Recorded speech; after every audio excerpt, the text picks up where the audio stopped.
Hello, guys. Camilo. All right, let's see who is here today. We got 8. People are going to show up a little bit later, I think. But good to see you guys there.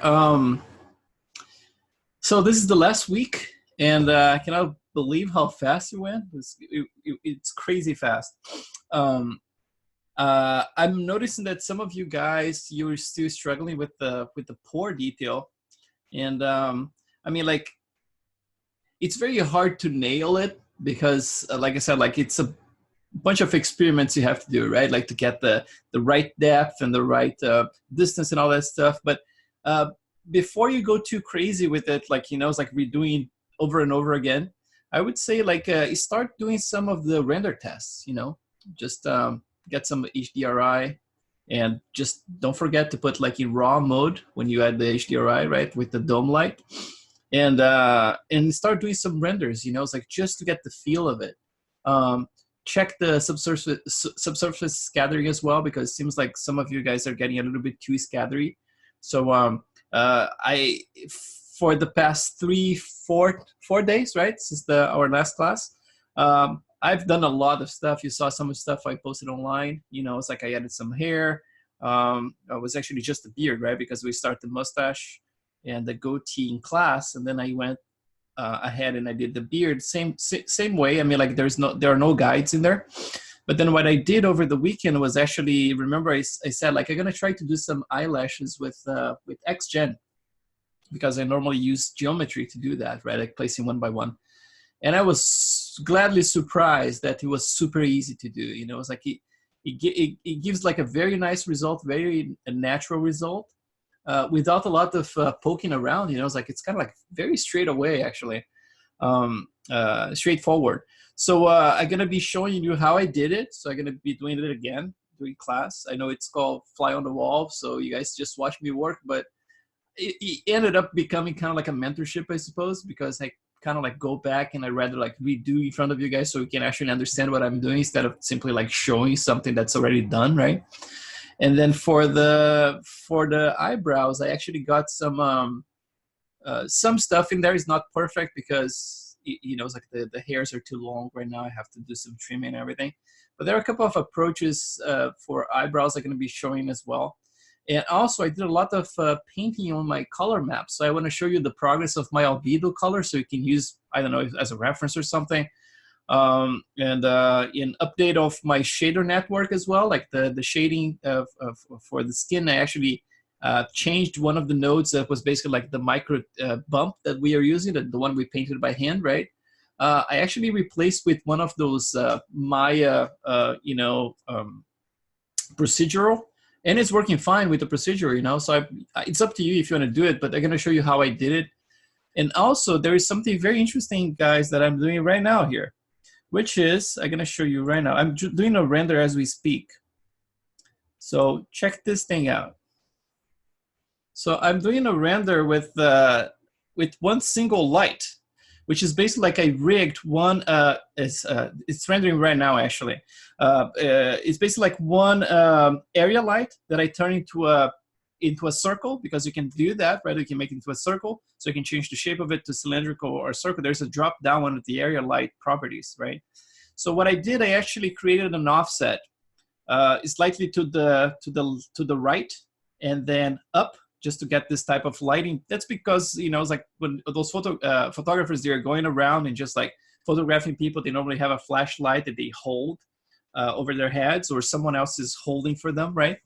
So I got this little rig here that's basically like I constrained it to the camera, so no matter from where I render, I'm gonna get the same kind of result. And so this is the other one here. Let me show you the other angle. Let's see if it's gonna switch. This one here, right? So let me just see if I can zoom in.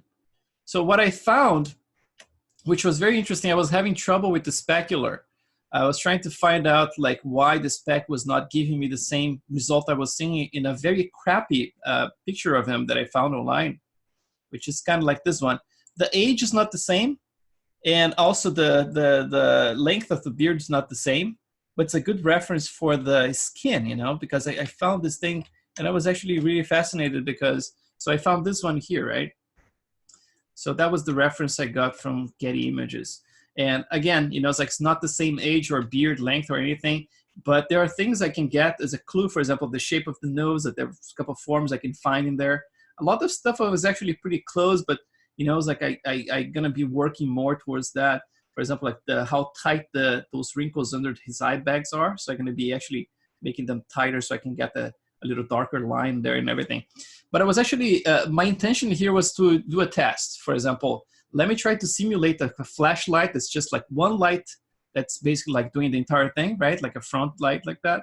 And then if I can get like a similar result with the specular, right after that, I'm gonna add like a HDRI map and I'm gonna see how those things translate to HDRI. Because sometimes you can nail from one, you know, image and then one lighting setup, and then we switch to another lighting setup, it's completely off. But I was actually surprised that this stuff is actually holding up under different circumstances, you know. If the HDRI is very kind of like diffuse, obviously all this stuff is gonna be washed out because that's what you expect in real life, right? If you have a soft box that's gigantic, you're not gonna get this sharp little specks, right? But I love this thing as a test because you can actually see the detail of the skin and everything and how the pores are working. And you see like right there, right? Like those little details, they're actually holding up very well. And also because I can actually check the coloring of his skin. You know, it's like you can see that the eye bags are a little bit darker and stuff. So just as a test and as a tip for you guys, I mean, like if you want to do something similar, you know, maybe like get like some crappy flashlight amateur photograph like that, it might be something that can give you a lot of information, you know, like that you are not gonna get like otherwise with like very broad kind of light. So I'm gonna be finishing this render here soon, and then but before I'm gonna switch to ZBrush. So it's rendering from multiple angles here because I want to see if it's actually holding up. And those are the eyelashes done in the XGen. As you can tell, they're pretty good. You know, it's like the shape still can change a little bit. I'm using some curves for guiding them. Basically, like just like 5 curves on the top and then 5 on the bottom just to change. And then there is a node that's a clump node, but also there is the clump brush that you can use. So like manually, you can go and clump just like slight, like tiny little pieces, like a few hairs, right? There's the peach fuzz I added as well. So I'm gonna be updating you guys on all of these passes, all this stuff, and hopefully, you know, it's like getting some hair done as well. So like the eyelashes and eyebrows, I would be happy if I can show you something today, because those actually use guides. And since I didn't show anything with guides because the beard, the mustache and the beard were like so simple, right? Like with no guides. So let's update you guys on the ZBrush stuff first. So let me get this. Let me just enter HD here, hide everything but the face. As you can tell, the ears are still pretty crappy. I never meshed them. And there's no work done, so I'm gonna be trying to address that maybe tonight. Keep working on the ears. But this is cool to just like update you guys on how the detail works, is working right now. So you can compare to whatever you're doing, like with your ZBrush, you can see maybe like get some tips from the image itself. So like how the depth is working. So that's the depth I have right now. You see like they are not super spread out. And the way that I have them built, you remember like I have these little star shapes, right? They almost like reach to the next one. And you see that some of them were a little bit more like vertical.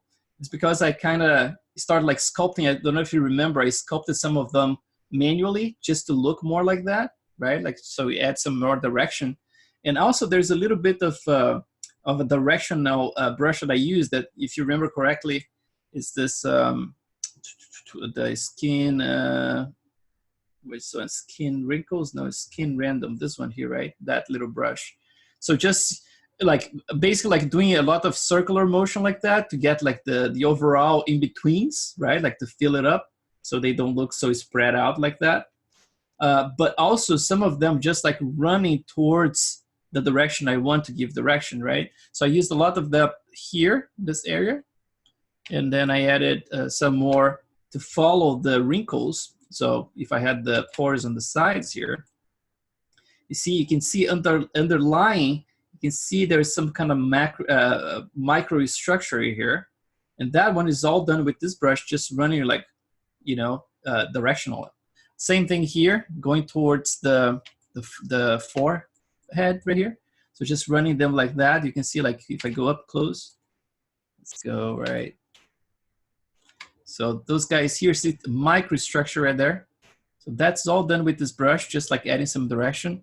And I'm actually getting them to go higher. So they go like that. And then horizontally as well. So if you look from the top right here, you might be able to see there's some horizontal ones going like that. Because I want to make sure that starting here, I'm going to start adding like some micro wrinkles going that direction, like horizontally, right? So it's all about like modulating the whole thing, right? It's using a combination of brushes, never just the pore itself, because that's going to look going to have that artificial look. But if you look closely to this one here, if I go like, for example, like a lower resolution, you're going to see that there are some pretty visible bumps, So for example, from here, you're going to see like some big bumps. Let's see for another angle, maybe like if I turn off this one, let's turn off the texture. So it's not like just a plain thing, right? You're going to see there are bumps in there. There's some indentations and things like that. So the variation is what's going to sell it, So if you have just the pores right now, I would say like, don't worry too much about the distance right now. I would say like add more variation and start doing some render tests, because you need to actually see what's going on with them, right? And really experiment with the HDRI. So let's look at the color map here, what I did over the weekend. So I can update you on that and show you what kind of brushes I'm using for that. So if I switch, okay, 35, okay. If I switch here, that's the color right now, right? And there's a lot of variation. You can see that I have lots of micro veins right now. And this is a very, very simple little alpha that I created. I see if my Photoshop is still open somewhere. Oh, where is that? Let's see if I here. Oh, it's not open, but I can show you anyway. Let's see. Winston alphas. So I have this little micro vein here. You see, like super simple. So I painted this little structure in here. And then, like I said before, I mean, it's all about adding variation, right? So if I draw this multiple times close to each other, and then I vary the intensity and the size. So if I vary the intensity, like I make like a very big and very pale, so I get that kind of like deep structure, right? And then as I get a little bit stronger and smaller, then I get more towards the surface, right? Like it's painting this impression that something is in there. In terms of variation for the skin color, always using the spray, right? Same deal, it's like use like some very broad ones without any alpha sometimes. So for example, like if I switch here to my skin pores, no, let's see, poly paint spray. So sometimes I use with alpha, sometimes without the alpha, and just using the gesture, right? Like just using like a very fast movements with my hand, just to get things very spread out. When I got closer to this area here, I noticed in that picture that it's very pale around this area here. I'm not sure what causes that, but like with older people, I noticed like there's a very pale skin underneath here. I don't know if it's because it's protected by the eyebrows or something, or it's just something that's part of the, the blood flow, or I don't know. And of course, like if you notice here, I get a little bit more like yellowish, very light. It's because this is the area that's compressed in the portrait, right? So if I go back to my actual render, let's see, where is it, right? Oops, passed. Oh, so many. Let's get that, no. So you see like here is the pale stuff at the top, and this is the compression, right? Like because I have the wrinkles compressing like the eye bags and everything. So this is gonna be even lighter. I have to go even lighter here, but here you can see a little bit of it, right? So like I said, like if it's a portrait, you're not gonna be too concerned about like, you know, how it's gonna deform or anything like that. You just wanna nail and make it look like it's making sense. So areas that are gonna get a little lighter are areas of pressure like that. For example, like in between the wrinkles here, the major wrinkles, the body flow is gonna be, the blood flow is gonna be a little bit constrained. So you're gonna get redness around it, but not inside of those major wrinkles. So I would go lighter with the color, lighter on top of the eyes right here, lighter where compression exists, lighter where there's like bone structure underneath or cartilage in this case here, a little bit lighter right there, right? You have to modulate those things to make it look like there's structure in there, that something is happening, you know, it's like the blood flow is changing from piece to piece, right? So back here to ZBrush. So like the eyelids, like the top ones, you can see I made way darker in here because that's what I see in that portrait. And it seems like I have to go even darker than that. And because he was a smoker, I suppose, you get all those little dots as well in the lips, right? I show you guys the little brush I'm using for the stubble, but of course everything is covered by hair right now, so I'm not like being too precious about it. But yeah, so even here, when I had the chance, for example, like to add just like a little colored red in here, just like add a little bit of that. But then instead of using just a simple brush, I either use like, I can use the a spray brush, or for example, like I spray in this micro veins. So I use some of those micro veins sprayed in there. Same thing I used with those micro veins around here, the eyelids. So for example, like I painted some of those in here. That's going to be covered, so I don't worry too much about it. And then for this area where the eyeballs going to meet the skin, I actually made it very pale, as you can tell right there. Sometimes you can get a little bit more red, very tight, close to it, but it's a very pale pink. Of course, depending on the person, right? Like sometimes you look at your own eyelid and you open it, and you can see if you're anemic, right? Like if it's too pale. But this, you have to remember that's gonna be combined with the subsurface scattering color. And then that's gonna be less than that. It's gonna look kind of right when you render it, right? So that's the albedo. Again, like this is, I had a lot of rust, right? Like if you look from distance like that, just by using the, let's see, the brush I created here, I can show you the settings. I'm just like adding more stuff, so I don't need to do it again. I called it like liver spots, like liver spot, this one, right? So I just added this alpha here. It can be anything actually, but this alpha 15 in here. And actually it's with the spray, so just like that. So if I do something like this, let's see, with a high intensity and a deeper color, so you can see what's going on here. See, it just populates like that.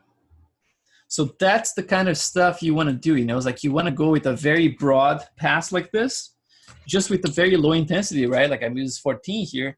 And remember, like when I said, like I always use like low intensities, for example, like 2 or 3, right? Sometimes I do a bit higher than that, but for example, like, and then I can play with the like see, like just modulating, just adding some darkness in there. And then you can modulate and just like go much smaller than that and a little bit higher intensity, like 7. And then you can add this, right? And if you go really fast, you can just add like randomly like that. And then you create this rust effect. And then if you go even smaller and a little bit higher intensity, and then you switch a little bit more towards red, for example, then you start getting this type of stuff, you know? And again, if you go like even redder, if you go fast again, all of a sudden you're gonna get one spot here and one there, you know, it's like, and all of a sudden it's just like those little things that are gonna add to the realism, you know. So let's undo this stuff.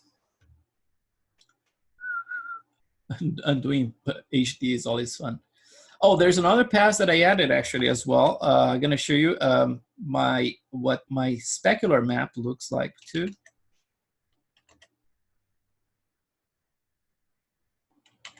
I believe I have all saved here, so I shouldn't worry too much about undoing everything. It's gonna be a waste of time. for you guys, but let's see if I can just undo it here for now. Doesn't take too long.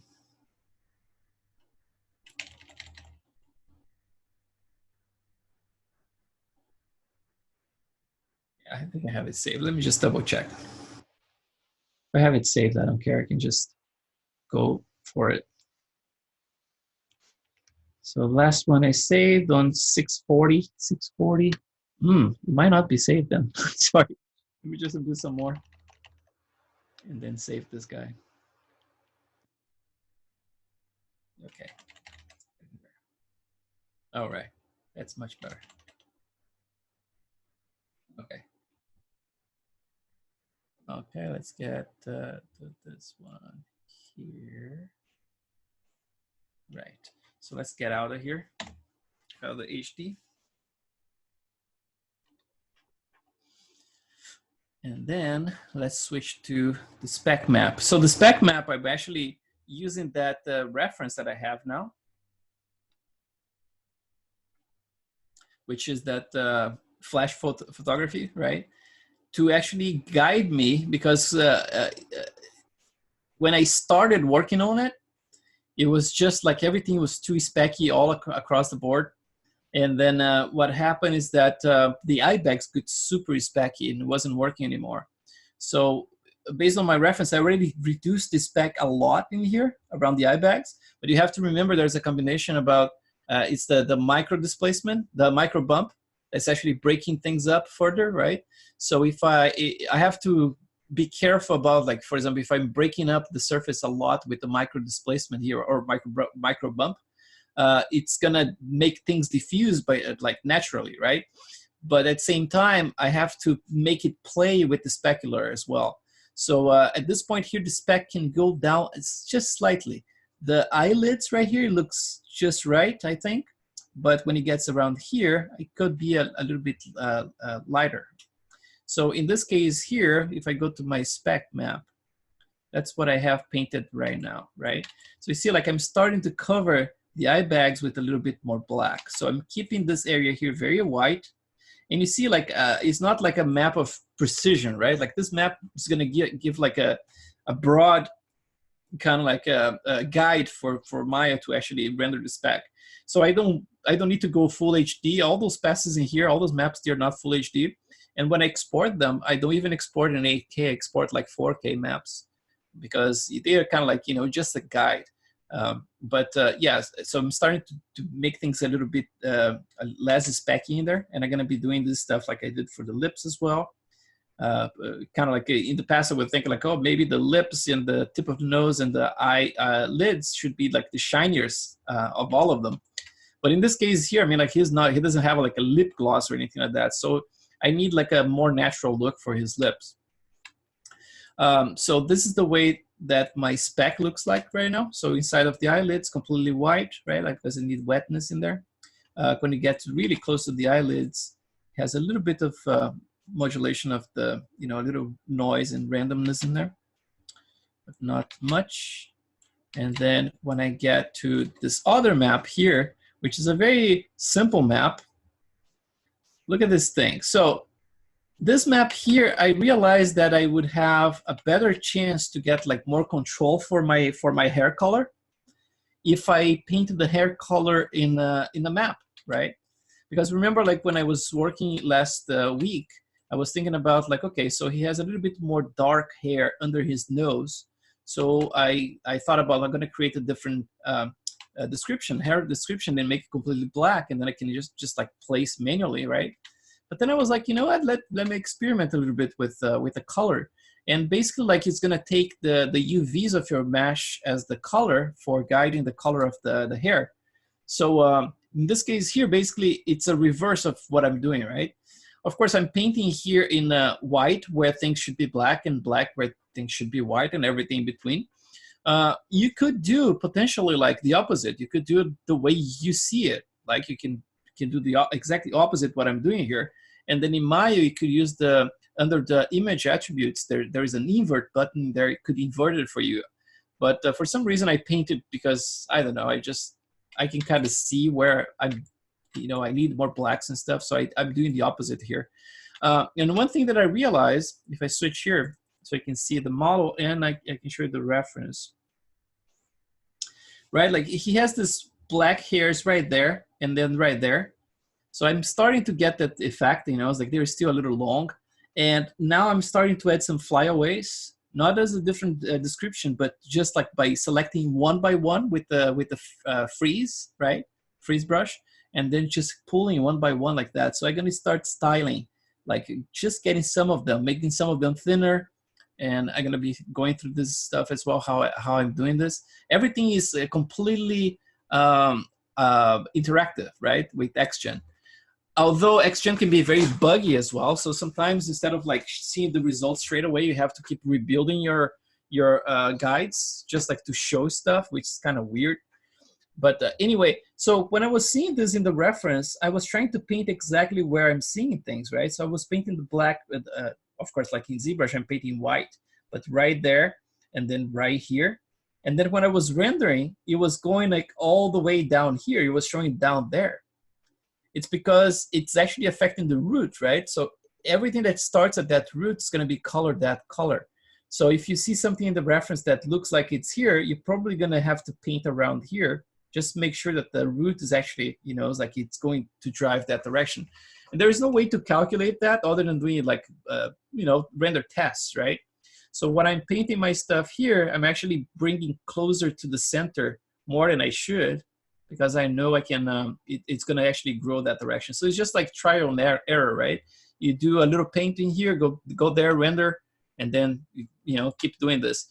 Because this is not HD and it's just color to export, each one of those maps here, like the 5 maps like in 4K, export in about 50 seconds for me. So each one of those passes here is only like, it's less than a minute to export. So it's not a big deal to just like do multiple passes, you know.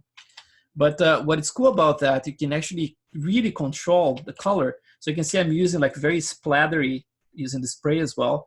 And each one of those little white dots is gonna become a black hair, and everything in between is gonna be a whitish hair, right? So that's exactly what I'm getting here. You see like you just finished the render. Let me just save this one. Store. Let me save before. If there's any crash, I don't want to lose that. It looks cool. It's a good reference for me. So flashlight 2. So you see like around here that I wanted more blacks. Now it's obeying perfectly. Here I left a mix of black and whites. So actually I'm getting exactly what I want. You can see there's a tiny little bit of blacks in there poking through. Same thing here, right? So all this stuff is very easy to control with just a color map. So instead of like using multiple descriptions, I just opted to do that. And it's not a big deal. It's like, it's easy to paint, you know. So, and then the last one is the one that we didn't change since last week, which is basically like the bump height, right? So the bump height is also a little, it's a reverse here, right? Everything that's black is going to be completely shiny, right? And everything that's whitish is going to be less specky, right? Because the bump height is going to be higher, right? Like in those white areas. And that's about it for those maps. You probably got everything in video in there, so you can actually see what I'm using. But obviously, your model is going to be dependent of, you know, how the renders are turning out for you guys. And it's the kind of map that you're going to plug one by one and test it, right? So with that being said, all those textures updated, so you guys have some visual reference in there. We can jump back to, let me just save this file. So we have something saved. And the size of the files, at some point it got like to 2 gigabytes, but then I deleted some subtools I didn't need. And it's down to 1.3 gigs right now, which is not too bad. But obviously, after you save a bunch of them, your hard drive is gonna start taking a hit, right? So yeah, this stuff here is gonna be a great benchmark for me to just like nail the spec and everything, and then switching to HDRI, I can tell that, you know, the results gonna start to look better as well. So let's jump into this, make sure I'm saving this as well. So I'm just moving here. So let me save this one first before we mess up. And I tell you guys, when you're using XGen, please save every like 10 or 15 minutes, because it can be very buggy sometimes, you know. When you first start like adding the grooming, you have just like 1, 2, 3 definitions. It's normally like very fine, but then as your scene gets more complex, you know, it's like things get a little shaky sometimes. And every time you see something funky happening, for example, like if you're using the density brush, right, and you're painting the density and you see nothing is happening, the first thing you have to do is this. It's a bug, you know. It's like the first thing you're gonna do, you're gonna go, for example, okay, let me just do a test here and show you. So this is safe now. I can mess up with the scene. So let's do this. So you see like those eyebrows in there, right? They're very long. I have to make some of them a little smaller, a little thinner. But let's say you want to just shave part of it, just remove some of them. First off, you're going to have to find where they are, because remember, if you click the wrong one, sometimes things kind of explode. So I have this eyebrows main here, and I'm going to show you how I created it, but just to inform you about the bugs, I'm going to do this first. So I have my noise here. You see like how different it is without the noise. Noise is your friend. I mean, like use it a lot, right? You can basically like tweak the, you know, the frequency and all this stuff to get more scraggly or whatever. I have like 0.6 or something like that around here. So, and then the magnitude and everything. But for example, like, so I know that this one here is actually a sculpt layers that I have on top of the default sculpt layer. By default, when you create any of those descriptions, it creates a sculpt layer for you, which is this one here. So this is the default one. But after I add the guides, see like without the guides and with the guides, so it's like without the noise and without the sculpt. So that's how the eyebrows started, right? Just like the length of it. But then if I show you this, I'm gonna show you how to create the guides. So the guides are actually making the direction go that way. And if I show you the guides here, they look exactly like this. Like they're super simple. What I do, I create this V shape, right? Instead of like making things too complex and adding a ton of them, I would use like as little as possible those guides, because you really want to give direction to everything, right? For example, like in the case of his eyebrows, they kind of start like that, but some eyebrows, they're going to change direction when it gets closer to the center here. So in that case, I would have some more guides, probably like 1 or 2, just to change direction. But in his case, they always go that way. So that's how I did it, like those V's. So I basically like added like 5 at the top and 5 at the bottom or something like that, or maybe 6. And then it's easy for me to just like mask the bottom ones and just work on the top ones, make that direction, mask them, unmask the bottom ones, and then go the reverse direction. And you can actually create this nice V, right? Then of course, like the noise, gonna break up the entire thing and make more random. Depends of what your reference, of course. And then the sculpt is gonna, you know, it's like if you want to do like any fine, you know, tweaking, for example, like create like flyaways, like those ones.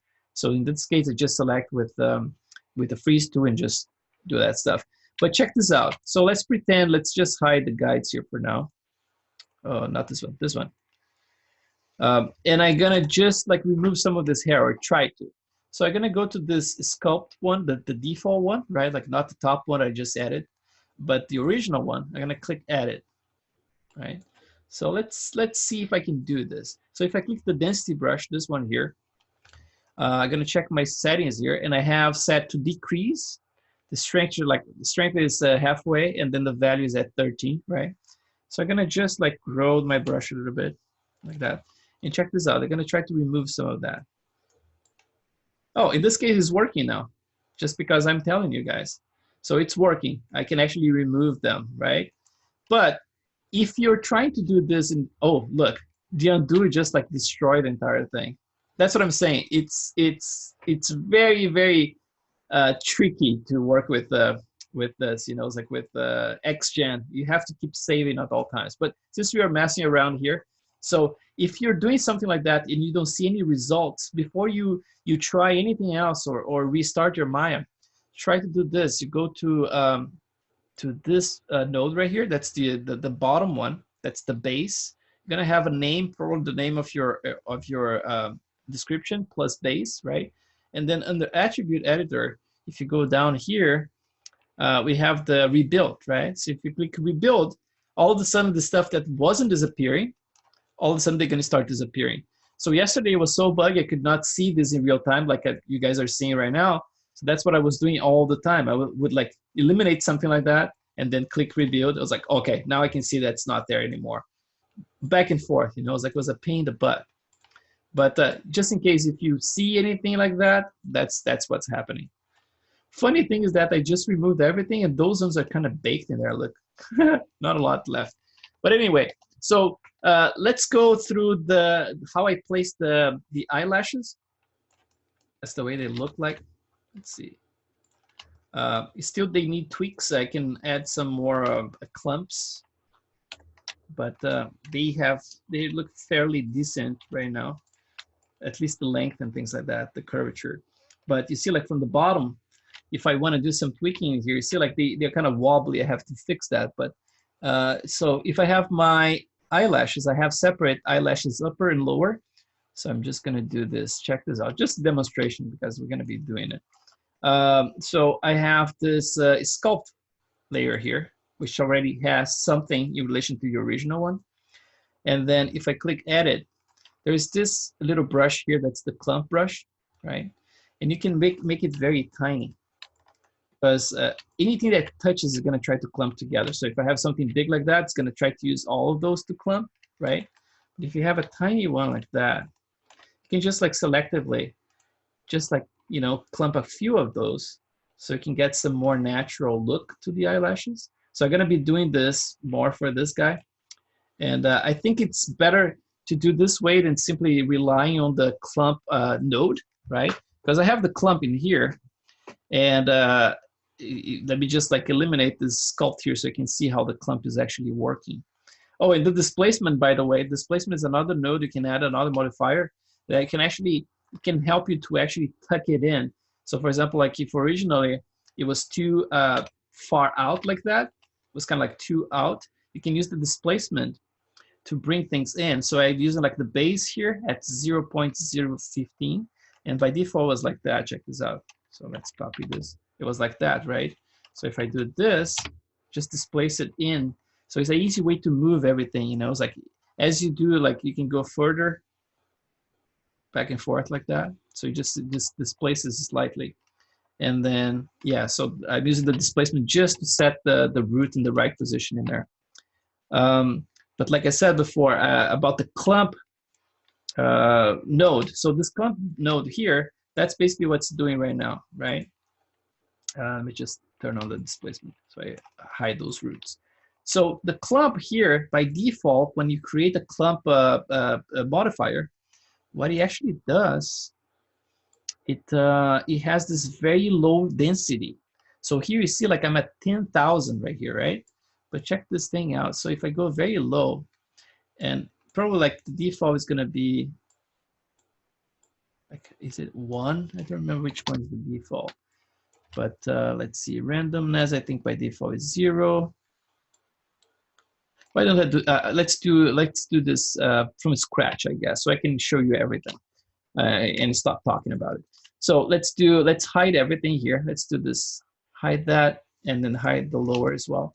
And I have some guides in there, so let's hide that as well. The lower, let's see the guides, probably around here, and then hide it. All right. So let's pretend I'm going to create like new eyelashes. So first thing, I'm going to just like unhide just this and keep just this one visible, just the model itself. And then what I'm going to do, I'm going to select a row of faces here, right? So let's switch this, and I'm going to switch to face, and I'm going to make sure that I don't have anything selected. Just going to open a window like that, pressing Control, so it deselects everything. And then now let's just click this little guy here and make the brush very small, like so. And make sure that I have the topology selected, right? So instead of like world in here, I can just switch to topology, and then I can pick like an edge right in the middle right here, and then should find the topology. So basically, like when you select, now it's completely symmetrical based on topology. So it should be very precise this way. So I'm gonna get instead of like one edge, because that's a common mistake, is to think that the eyelashes, they grow like completely in line, right? Like you see a lot of fake looking renders because people are just like using the single line. It looks very fake. So I try to go broad, but not too broad. So for example, if I have like two rows like that in this case. And another thing here, you can see my edges are not following a perfect arch, right? So it would be nice if they are following like perfectly. So a nice tweak here would be use some of the Maya tools. For example, like you can look at those ones here. I don't know if I can do it now, but if you go to mesh tools, sculpting tools, there is one here that's the grab tool, and under the grab tool, you can you have the direction in here, and then you can see grab silhouette. I think it's constraint to surface. So if you constrain to surface, now if you pull stuff, it should follow the surface, right? So it's a nice, easy way to actually just pull things closer. But I'm gonna do this later because I mean, my stuff is already working because I didn't, you know, I didn't respect that much. I actually painted the hair the way I wanted, so I kind of forced it out. But just to show you how I did it, so I'm gonna go around here. Let's say like you can go even further, and you can make those super tiny and thinner, right? And if you think it's a little bit, you can go a little further. Later on, you can actually eliminate some of the hair if you want to. So you can go even a little further like that. Not that guy. So paint a little line like that. And I should have both sides actually fairly okay. So let's just double check here the other side. So the other side is painted as well, right? So let's start with that. And then the way we create the description is basically like create, right? Interactive groom splines. Just remember, like I'm using this workspace, XGen Interactive Groom. That's the one that gives you this nice interface. I can see it here. So interactive groom splines. And then I can just say eyelashes. And I'm gonna put like a lower temp. And then when you research like the number of eyelashes, I mean, like the number can vary, right? But I would say like it's almost like double the top one than the bottom one. So if you have like, for example, like 200 at the top, you're gonna have 100. So I can go a little bit denser than that. Maybe try 250 at the top and maybe like, let's say like 80 at the bottom, something like that. So because I'm doing both eyes at the same time right now, and I need basically I'm gonna need to double. So if I thought about 80 here, I'm gonna have to have 160. And if I want some more to spare because I want to remove some by hand if they are wrongly placed. So let's say instead of like 160, we are now talking about like I don't know, 180. Okay, 180. So that's the approximate spline count here, 96. So we have to get to 180. Let's see how much is that. So 250 too much, 240. It doesn't need to be completely precise, but 220, close enough. So 176 approximately, right? And then for the width scale, I'm going to start with 0.016. This is using world scale, right? And the CV count is pretty good at 32. So I'm just going to apply it like that. And now I got those guys like that, right? They don't look much about like eyelashes at this point. It's just the number, right? So let's go down here and see what it is. So this is the new definition. So I'm gonna click on it, and I'm gonna add some guide splines. So I'm gonna do add modifier and then guide, right? And you're gonna notice that it created this guide in here, but nothing happened in there, right? There's nothing in there. So in order to make things appear, you can actually go to click the guide, and you can go down here, and you can just say create. So it's gonna create like a bunch for you. Sometimes it creates a bunch, sometimes creates just like, in this case, it's so little that it creates just one, right? So I'm gonna keep that guy just temporary in there because sometimes if I just eliminate it straight away, it kind of stops working because XGen is quite buggy sometimes. So I'm gonna just add new ones here. So the way it works is basically like this. you have the hairs, all these definitions is inside of this, right? It's this guy. But when you add a guide, it's a whole new system. So you see, like, you have the hair itself, and now you have the guide in here, and it has its own sculpt and scale and everything. It's kind of like a new definition within the definition. So the guide works like that. So you can actually style the guides, you can change the thickness and everything. See that little line in there that's kind of all orange, yellow, but it's very thick. You can actually click on it, and then let's say like you want to make it a little bit nicer looking, you can just do it like that, and all of a sudden it's not as thick anymore, right? Or even like a 20 here. So it's just like, it's kind of like a normal hair now. Sometimes it's easier to see if it's a little bit thicker, so we're gonna keep like that. And now that we have that, I'm gonna make sure that I have the guide expanded. So remember, it was like this guide. I'm gonna expand it. I'm gonna expand this one as well, right? And then I'm gonna go inside of the sculpt node. I'm gonna click edit. So once I'm added here, now I can click this guy here. That's to add stuff manually, right? So now I have mirror turned on. If you remember, like if you go to tool settings right here, that's where you turn on your symmetry, right? It's based on object. I can make the brush smaller by using B, hold, and then drag. And now I'm gonna create some splines here. So I'm gonna click this guy here. Again, remember you have to be inside of guides here, right? And edit. So I'm gonna just create one right there. And they have to be kind of like in between those hairs, right? To make sure that everything is, oh, it didn't capture both sides. Let's see if I can get an area that actually captures both. Or if it doesn't, I can just click manually. It's because it's not completely symmetrical. So now it captured both.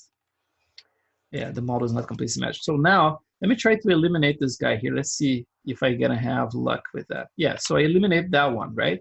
So now we can count and make exactly 3 here, right? You can use any number, but I would say like the least you have, the better, because you want to have control, you know. Actually, let's get yeah, that's good.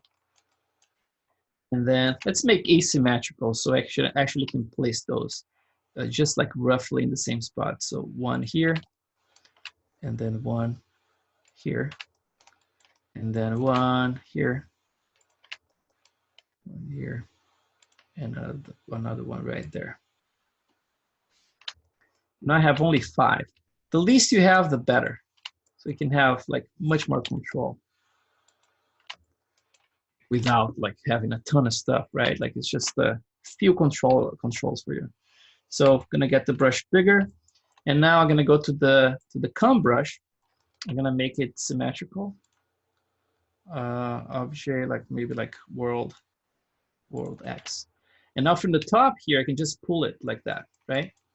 I'm gonna pull it and make sure that I have like a little nice little arch like that, following, you know, the eyeball, right, shape. So for the top, now I have all those little guys lined up like that, right?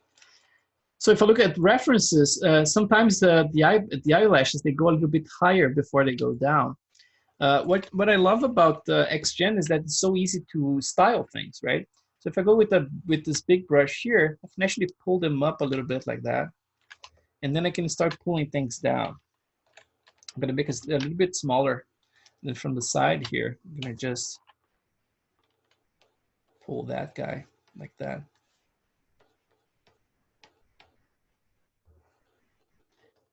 On the top here, I can actually pull it this way. Make sure that actually reads more straight. It's all about the angle you sculpt. So let's see from here. Oh, I pulled the wrong one. Okay. That, this guy here, more like that. And then from the side, bring it up, curvature, more towards the side. If you pull like more towards the hair itself, it creates this little crispy kind of thing. So you make sure that it's always stretched, like so you pull outwards, right? Like to get it stretched. So it actually prevents that. And I'm gonna go close to the root in here. Close to the root, you're just gonna pull it up a little bit like that, just to create that little nice little curvature. And this is what you expect, you know, it's like you see like they are up and down, kind of like that. So it's more random than you imagine, you know, it's like if you look at the reference pictures, they're pretty, you know, it's like all over the place. They're not like following a perfect line or anything. So now let's pretend like since I'm not going to be refining it, I just want to show you the concept of it. So I'm not going to spend too much time so we can use our time more wisely. So now I have that, and you're probably going to do this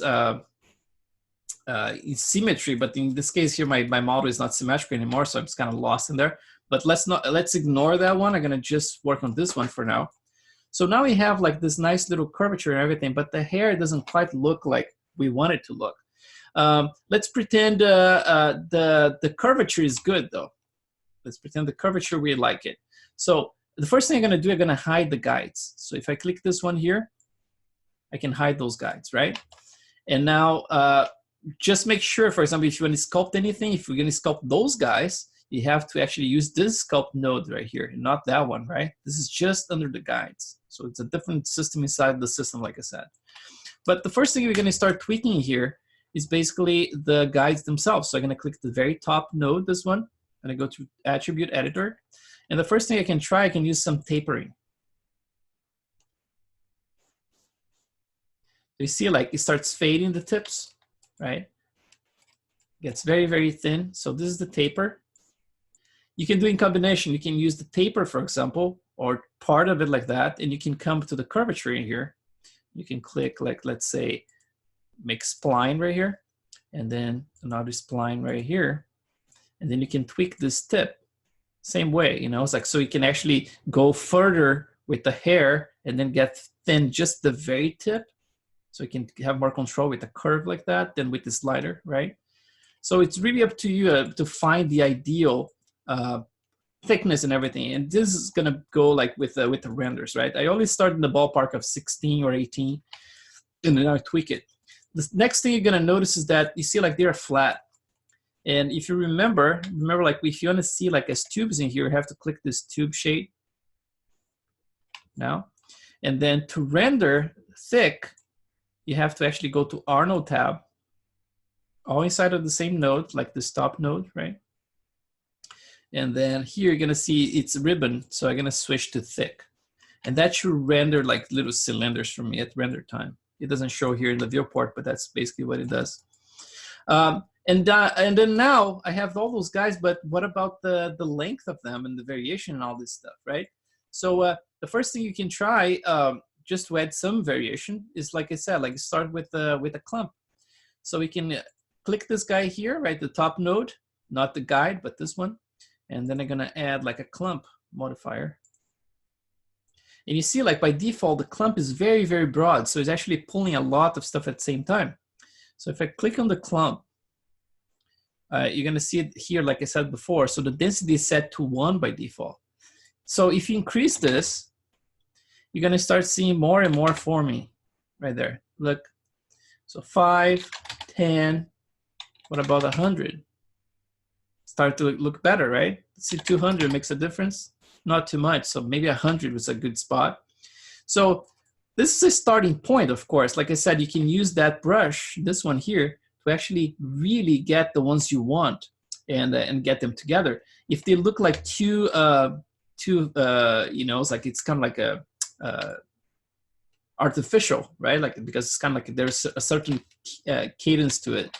So basically, like what you can do, you can actually go to your clump variation here and just do something like that, just to play with it a little bit. And then you can use the volumizing here. It actually adds more volume right there, right? Like it creates a bend.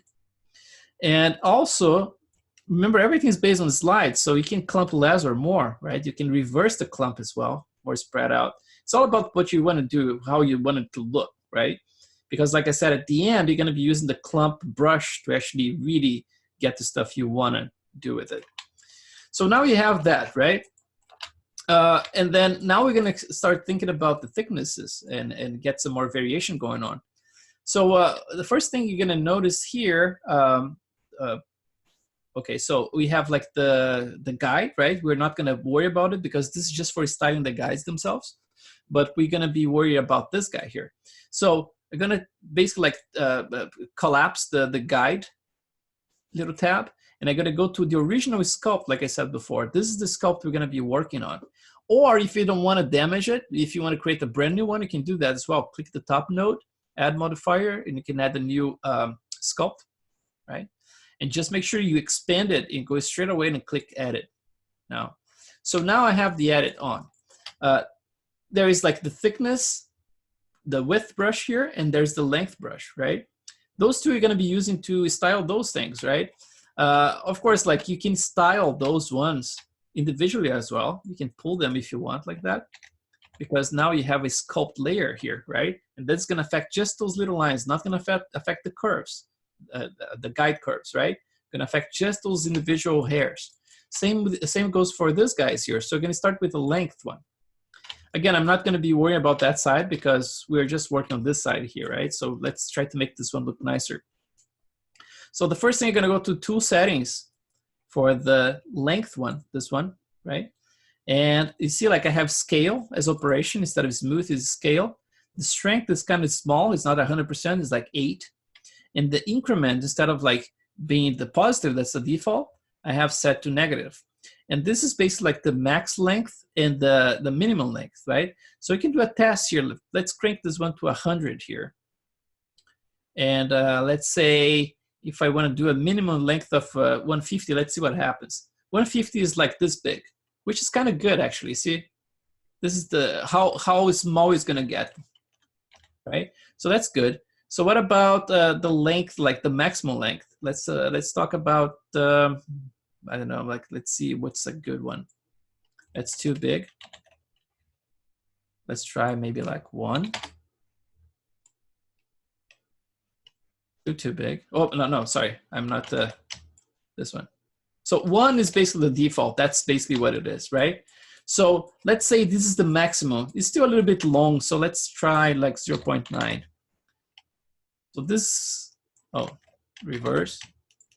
Yeah, so 0.9 was gonna be the longest possible, and the smallest possible is gonna be that, right? So I defined that in there. That's important. So now I can go back to my strength and make it very, very low at 8 or something. And the increment is at that one you're seeing, right? So I'm gonna go here, my tablet, and I'm gonna it's still a little bit too strong. So let's make it a little bit less strong like that. So now I can go and let's try smaller brush. It's funny, that's actually affecting the entire thing. Huh. It's actually affecting more than I thought they would. Actually, even stuff that's not touching that much is being affected, which is kind of weird. But anyway, it's kind of nice that's actually giving you a nice fall off in there. Same thing for those guys. Although those ones here, they're not gonna be much smaller. A little smaller, but not much smaller. And those ones definitely a little bit longer, right? It might be a little bit too long, but we can actually play with that. And then, of course, like now let's play with the thickness. Because now we have those little guys in there, which I can actually add more manually, right? Using this little brush in there. But I'm more concerned about like making the thickness look correct. So soon I'm gonna be opening here for you guys. So I'm gonna go through this one and same deal. So I have the strength here. Let's try small strength, and the increment's gonna make smaller like that. And you can also set the minimum width and then the maximum width, right? So the maximum, let's keep at 1, and then the minimum should be like 1/3 of that. Let's see. Let's get this a little bit higher. So you see like it's almost disappearing, right? It's very, very thin. So let's try, yeah, it's actually as a good thickness. So I'm just gonna go carefully and do that. And then now I can just do this, look. I can just, I can make a little bit thicker than that actually. 1.1 can go a little bit thicker than what we have. So I can go with a very tiny brush and then pick whatever I want to do manually. So like this guy I want thicker, This guy is thicker, thicker, thicker, thinner, thinner. And then you can paint those things, you know, it's like just very carefully, and you can get some very organic stuff.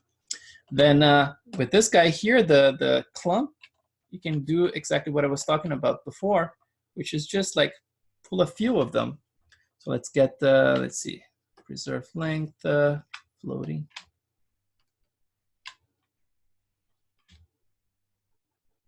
Let's see if it's working, this one. Oh, not working. Strength. Oh, interesting. Oh, I think it's because I have the, let's see. Oh, it's because I, of course. Yeah, no, weird. It was supposed to be working here. I wouldn't be surprised if I just rebuild it and all of a sudden things just pop. Like I said, like there's some bugs sometimes. No, it's just not working. But anyway, let me open here for you guys so you can ask questions. Let's see. So we have 12 people today. Unmute all. And then you guys just mute yourselves if you're not talking. And I'm gonna try to figure out what's going on, why the clump's not working. Let's see if the other stuff is working. Let's try this. Yeah, this one is working. We're just adding some noise to it. It's working fine. This one, working fine. Let's see the split one. Split one is not working either. Oh no, it's actually, yeah, it is working. It's just very, very broad. Yeah. And what about the clump? Why is it not working? Oh, now it's working. See, it's funny, man. You switch stuff and all of a sudden things work. Mm-hmm. Huh. Now it stopped working again. It's just like going, like if you go really crazy in size, then it's working. But not like for little ones. But anyway, I'm pretty sure like you guys are gonna have a different experience out there. You might get it working straight away. You might have to reboot your Maya. But XGen, I tell you, man, like you have to keep saving it. But anyway, so that's how I created the eyelashes, and it's just a matter of like really painting, you know, those variations, and even like for the, let's see if I find it here. So if you look for the, where is the taper start? No, actually, I think I was using some noise actually, but not to create the waviness to the side. It's just like to get some more variation. So just like very slightly, because there is this correlation. Yeah. So this one here, you can actually play with it and see, instead of like getting everything kind of, you know, too close to each other, kind of like parallel. This one actually adds some more variation to it. So you can add the noise node just to add some more variation for this kind of stuff, you know. But I wouldn't go too crazy with this magnitude in here. I would more like use stuff like this, you know, just get some more variation. And then we can jump to the eyebrows. So the eyebrows was a similar approach, but of course we are not using this clump stuff, right? But if I switch to face, it's just like unselect everything, make sure I don't have anything selected. And then, of course, like looking at the references, you're gonna have to find out where the position for the eyebrow is gonna be. But it's gonna be the same principle. This guides I'm using for this stuff, you saw like I used very few in here. That's the way I'm gonna be doing the hair as well. And once you have the hair always spiked out of the hair at the head, and you add just one simple, like manually place one of the guides on the side, and you make like the right direction and the right length, you're gonna notice that everything is gonna follow that. So it's funny because you start the hair and then you put just one guide in here, another one at the top, for example, and another one in the back, and all of a sudden you have the hair pretty much like blocked for you. And then everything else is it's refinement, you know, so you can add some curvatures and use the guides to just like really style the silhouette and everything, right? But it's the same principle. You just add a few of them. You see like we have like just 5, right? And it gives all the direction you need. And then everything else is variation. And at any time, of course, like you can just click on it and just like oops, and then style it, right? So let's get this. So that's the in guide in there. So I still can style them, right? You're gonna follow all the top nodes that I have in there. So if I have clump and noise, it's gonna still respect that, but I have this layer of control that's just the guides, right? So at any time you can just tweak it. So let's go back to the eyebrows here. And then again, we're gonna do it like symmetrically. So I already have the symmetry on, and let's just pretend it's something like this. One thing I like to do is to create like a broad area. So I did this for a stand this time, and I had a very broad area like this. Like I said before, I don't want to have to redo the anything or transfer. So I want to make sure that all the possible hair is in there, right? So I normally, in the past, I would do this like a very broad area, and I would just like style in a way that I would make like everything around it very thin, and then the ones in the middle thicker, right? But I think it's kind of like it's overkill, because you can do a lot with the peach fuzz as well.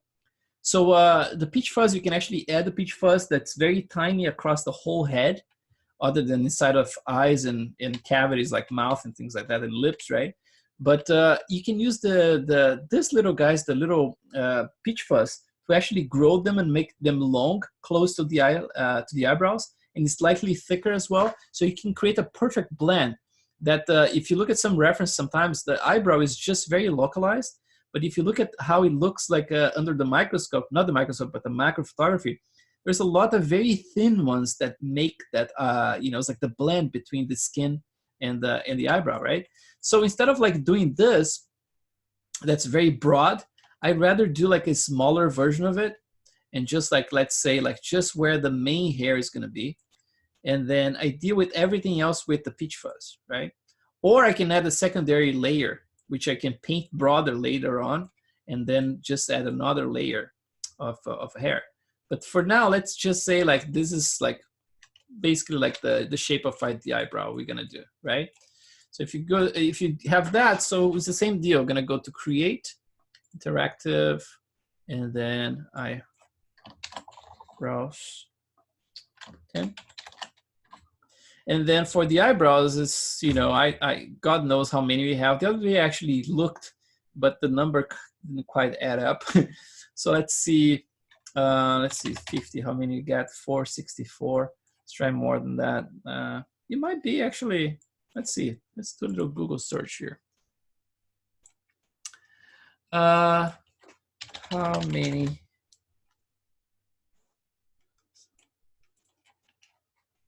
eyebrow hairs human has an average? So yeah, I already searched for that one before.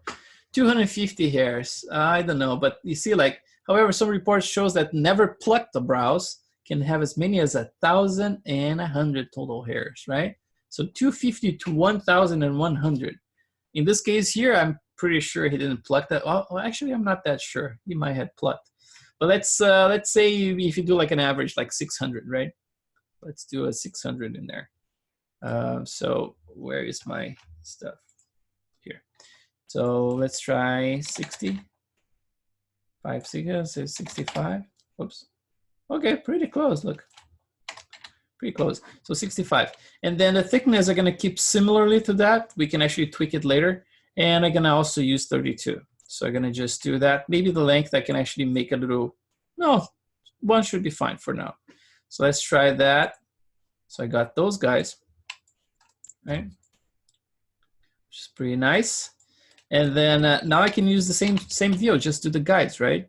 So in theory, if you go here, if XGen doesn't do anything funny, you should be able to control this by adding a modifier, guide, clicking the guide, going all the way down here where it says create.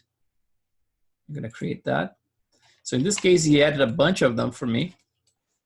So the first thing I'm gonna do, I'm gonna expand the guide, expand this one, expand the sculpt, and then click edit. And I'm gonna remove some of them and hope for the best. Hope that XGen is gonna help me. So I'm gonna remove some of them, maybe like in here. And you see the hair is actually, the influence is getting lost, right?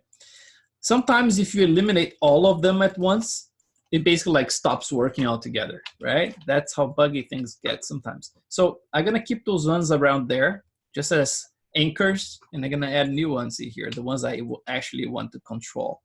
Let me switch back to symmetry, world, actually object, although it's not topology based, but I'm gonna click one right here, right? And oh, actually, let's go. Oh man, the undo. Okay, I hope the undo is gonna help me, but I hope it doesn't crash for good. So I'm gonna start like this. Gonna one at the bottom and one at the top. So one at the bottom, one at the top, right? Let's see here, right? And then let's just pull them out straight away. That, let's see, let's get symmetrically those guys out. So now if I click the other ones, they should actually interpolate, right? So let's go and create another one right here at the top, another one at the bottom. Let's see. Oh, let's do asymmetrically again because it's not helping me that my model is not symmetrical now. And then another one here, top, bottom,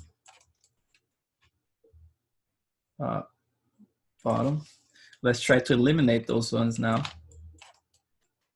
because now we have the other ones hooked. And let's add some more here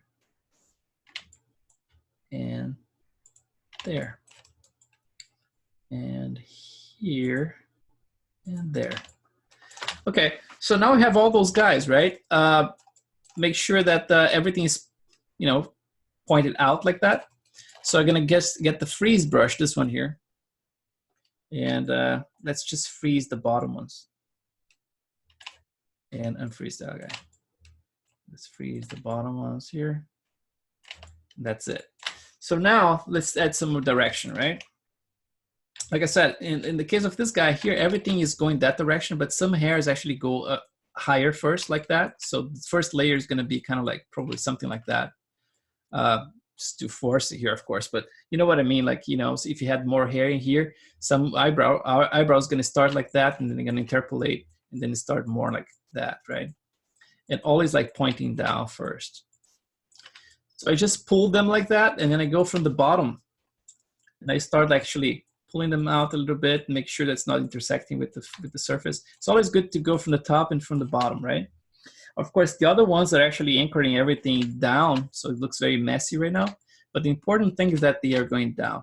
So those ones here are gonna pull maybe a little bit like that, so it's not completely following the other ones, right? So I'm gonna go like that. And now I can actually freeze them, all of them. And I'm gonna select the bottom ones. Let's get that guy, this guy, this guy, and this guy. This guy, this guy, this guy, this guy. Same deal. Let's just get those guys interpolating with the top now. So I'm gonna bring them up.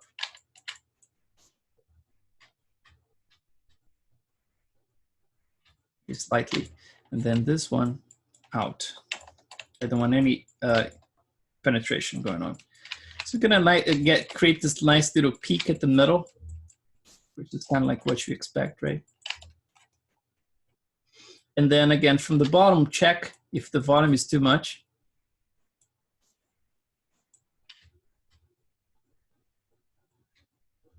And just, this is like a general direction, right?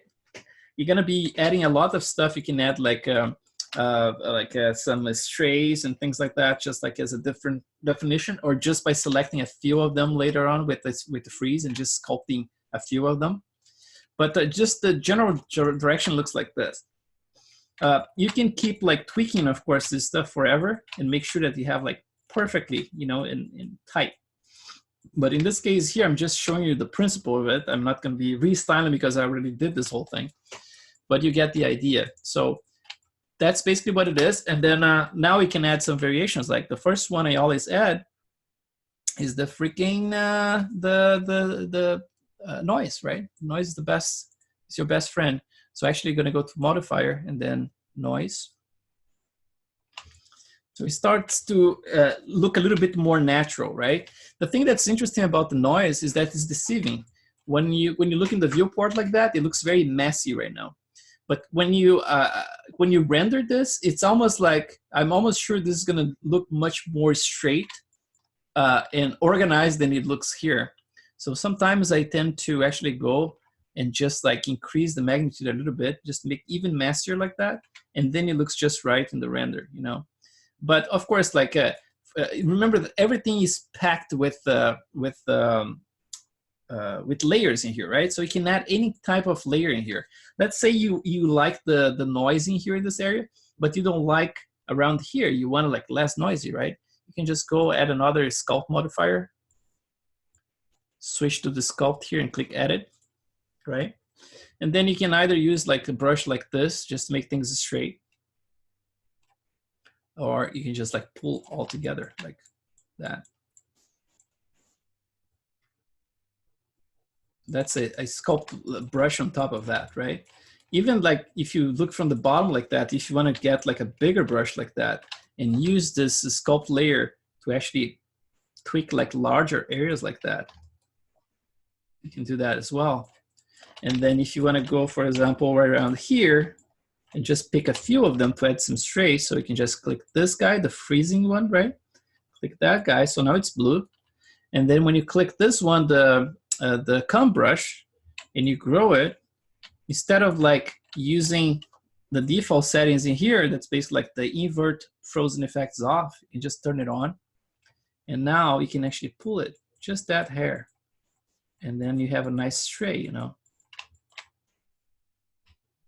You can do this with a few of them, because strays, I mean, like you're gonna get probably like, if you get like 5 or 6 of them going like in random directions, sometimes just those already add a lot of variation, you know. It's like it looks much nicer, much more natural.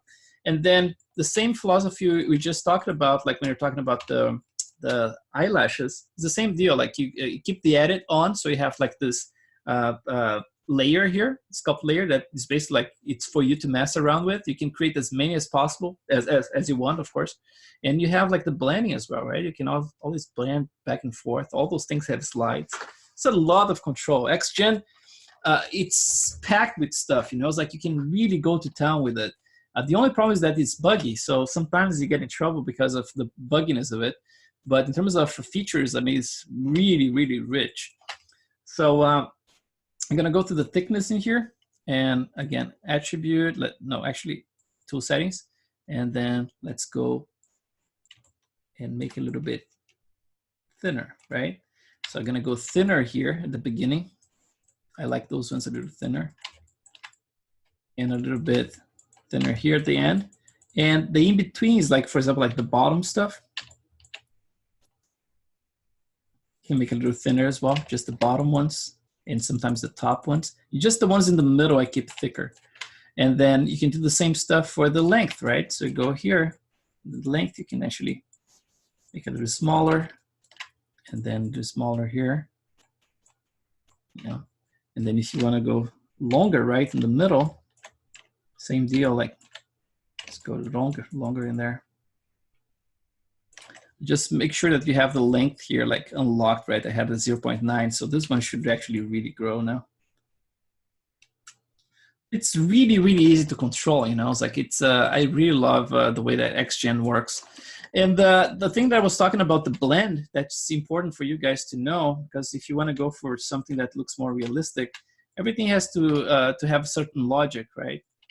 So let's see, is the sculpt working now? It stopped working for some reason. Oh, it's because I have my frozen effect, sorry. So let's say I want to create a nice blend now, because this stuff, normally the hairs starts like from the bottom like that, right? It pulls up. Normally get those guys pulling from the bottom, that, and then from the top like that. So let's say you want to create a nice blend now. You can either create like mask again, a broader area, like a bigger area, and then just like make it very thin and just make the blend. Or you can have something like this, look. Let's see if I can do it here. So I had my peach fuzz added, which is this guy here. And you're gonna see they're very tiny. You see like all those tiny hairs. the way I did it, I basically, to select everything with a certain control, instead of like selecting paint in the mask with this guy here, I actually went to my UVs. And under UVs, I selected everything because I have the pockets of the mouth and the eyes, separate islands in my UVs. So what I did, I actually selected everything in there and left those guys out, and also the lips. So I had like at the end just a mask that was basically like everything but those areas, right? So you can see where it is right here. It goes all the way down here, and then up, and then some direction, right? So you can actually add some directionality to it. But let's say if you want to use them in here to blend some of that hair. So let's do this. Let's just hide the guides, right? So I don't have the guides in there. And then under, it might get a little bit heavy sometimes, the peach fuzz, because it's a lot, right? I added a lot in here. I don't remember what number I used, but it's like, I don't know, like a 200,000 or something. So it's pretty heavy. And the noise really adds a lot of, it gets more time consuming. You know, it's like if you're trying to brush in real time. So the noise is the biggest offender for slowness when you're trying to brush stuff. So I'm gonna turn it off for now, so I don't need to worry about it. And then under the sculpt, I'm gonna expand it and turn edit. It is very important, guys. Every time you're sculpting something, make sure you click on it and you click the edit button before you start any sculpture. Because if you don't, and if you're clicking something else, sometimes things just go really bad. And then here, now I have access to the length, right? So now I have edit in there. So I'm gonna add some length in here.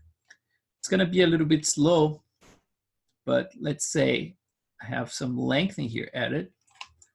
And let's get even longer. Let's try that. Let's see, stronger. So I can actually see what's going on. I'm gonna go all the way up here. As you can tell, we're not seeing much, so I'm gonna add some thickness as well. This guy here, let's see how much thickness we're gonna get. Actually, let's go higher than that, so I can actually see what's going on. Yeah, something like that.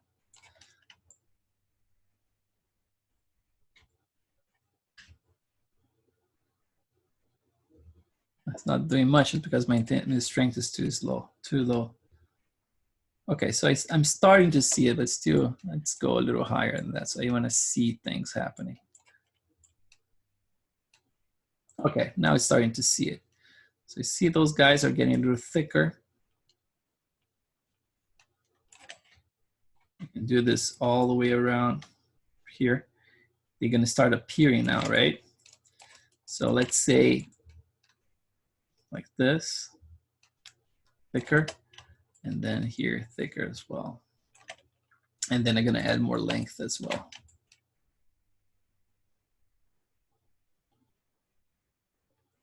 And remember, like the peach fuzz is very, very pale, right? Like because I'm using the melanin, like basically like almost zero, so almost like no melanin. And but you can actually, you know, map, for example, you can use a map to color it and just add a little bit more darkness around this area here. If you want to do that, if you want to go like really precise with everything, right? But the cool thing here is that now if I just style it, slowly you're going to start blending with the eyebrow, you know? So I can actually start blending the direction. So if it's too much, you can actually reduce it, right? You can make it smaller again. You can make sure that the blend happens like very gradually, right? But this is very cool because you can actually really have a ton of control. This is one pass I didn't do in my guide just yet, but it's something that I'm planning to do. Although he's an older guy, it doesn't seem like he has a lot of stuff blending here, but some people are very hairy and they have like all those interesting things going on, right? And you can do the same around this area here. If you want to create those little hairs going in a different direction, you can do the same thing, right? You just like make some of them thicker in here, like that, and then make, you know, a little bit longer, like that, and then you can just like pull them out. And then you can start like brushing and blending with whatever it was in there before. It's very, very artistic, you know. It's like I really like the interactive stuff for XGen. And you see, like, depending on the machine you have, of course, but it's very interactive, you know. It's like you can get a lot of stuff done. You can get like very natural looking stuff. And it's all a matter of like observing whatever reference you have and how you're gonna blend those things, you know. If you need more thickness, you add more thickness. If you want different colors, you can plug a map, things like that, you know. But how is it going so far? Like, is it helpful today? I mean, like, I think this is helpful, right? Like is this something you guys think you can do on your own? And just like, I think it's pretty clear in the video. And I think you know, since I did for both of them, you understand like what's the logic of the guides and how it's being used in here, how it's being used in there. So like, obviously I don't even need to teach you guys how to do that with the hair itself, because it's gonna be exactly the same thing, right? You're gonna add the hair first, you're gonna add the number that actually is reasonable for the hairs, and then a few guides. You can start right here, like in the, you know, it's like in the sideburns, a few pointing down, right? Then when you get around here, you're gonna start like going more towards the back, and then around here a little bit more towards that. But I would keep like as minimal as possible, you know. It's like if you can use just a few of them first, that's gonna be helpful to just like define the direction and everything. And then you're gonna start picking, okay, my reference now looks like there is a curvature going that way, and it's this long, right? So you add the guide that length as well, and just like keep working that way, you know. And yeah. So if you guys are clear with that, I think I'm gonna do some more explorations here with the color. I'm gonna keep painting some more stuff, and you guys can ask questions if you want. But I'm actually very interested in nailing this reference with this guy here, using this one as a base, right? And then going over and trying to observe things between my model and then what I have here in the reference. And then I'm gonna try to, you know, it's like explain as I do this, and then you guys, you know, feel free to interrupt me if you need to ask any questions. Hey, Kris. Yeah. I got a question. You know, when you press A in the ZBrush, yeah, in the geometry, and I see you get the full object to the high HD geometry. Yes. But when I press A, it comes with the circle, you know, particular circle which is surrounded. Oh, yeah. Not so here's the thing. There are two things that might be affecting that. Like, of course, like it's based on the topology as well, right? The topology might be affected. But what's your total number of polygons for the head? It was about 35. Oh, the total amount is 30 million? No, full head was 85 million. When you go to HD, you have 30-something million polygons already. Yeah. So what do you see here where it says total points? 85. 85? Yeah. Oh, so that's not that high. So that should be fine. So when you're entering HD, you're entering from the side, like from the profile like this? No, just when I select the area that I want to work on, and when I press A, it just circles that area and the rest of it, not HD. But yeah. Yeah, but I mean, like to enter HD, when you press A, are you doing this from the front or from the profile? I don't select any views, just press where it shows me, you know. Because there's a difference. There's a difference for me, you know. It's like if I have something like, let's just do a test here. Let's see if I can show you. So for example, if I deselect everything, another thing, like make sure you're just like using the cage, right? Like so for example, in this case here, I'm just using the cage. So first thing I'm hiding is the inside of the mouth, inside of the eyes, everything I don't need, ears, right? So that's the first step to make sure that you're getting the maximum amount of polygons possible for you to sculpt on. The other thing is like this. If I try to go HD right here, let's see his nose right there. Let's see what's gonna happen. Let's see if I can reproduce something here. Yeah, in this case, I'm actually getting a pretty good chunk of geometry. But sometimes what I notice is that when you try to project this from the front, the circle sometimes is smaller, you know. The thing that's interesting is that you're saying like you're getting just a small circle, but this small circle already has like 30 something million, right? Yeah. So that's the thing, you know, it's like if I enter HD in here, I'm gonna go from the side. You're gonna see how many polygons are gonna get HD. It's 35, right?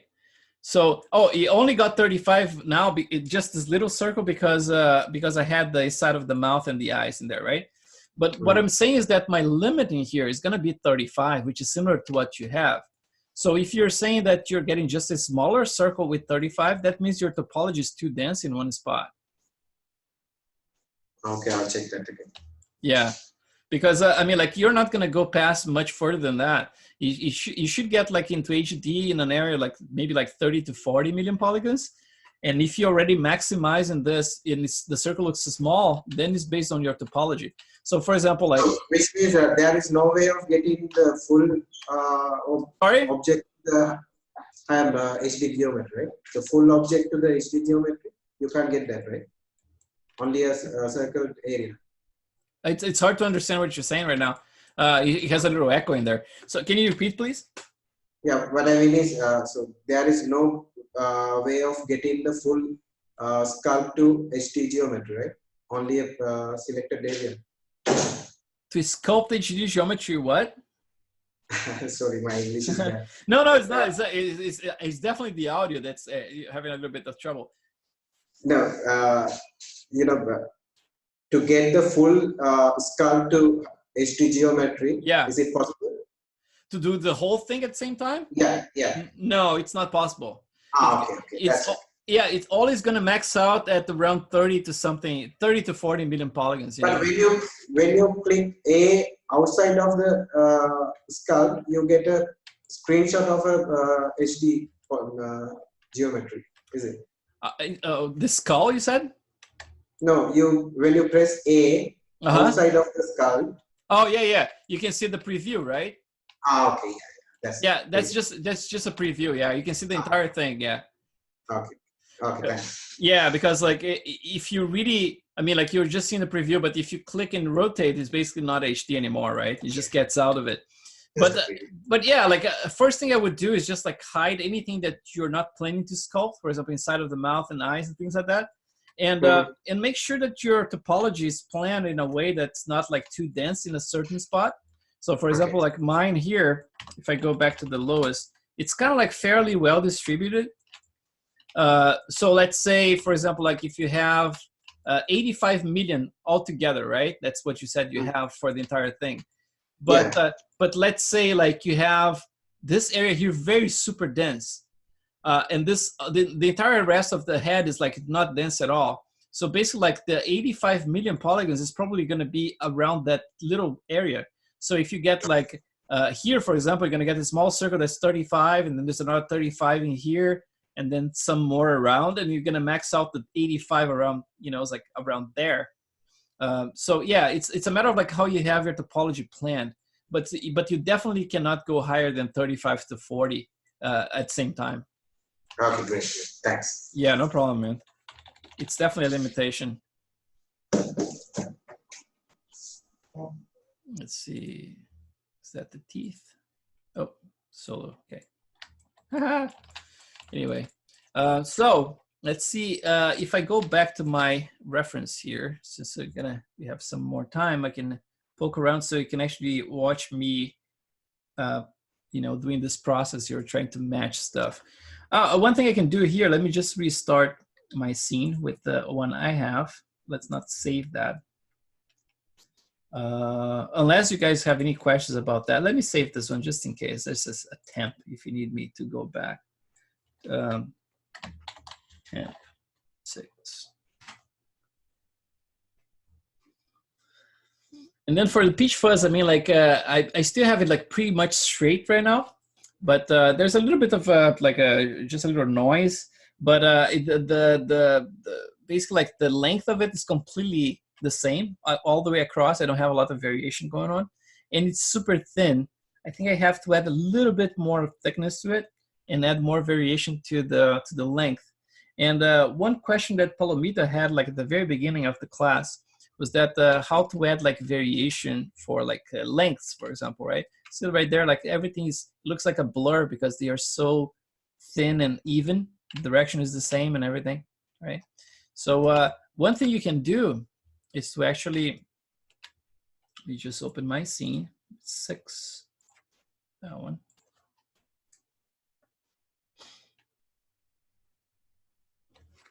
So this one, it's temporary saved right now.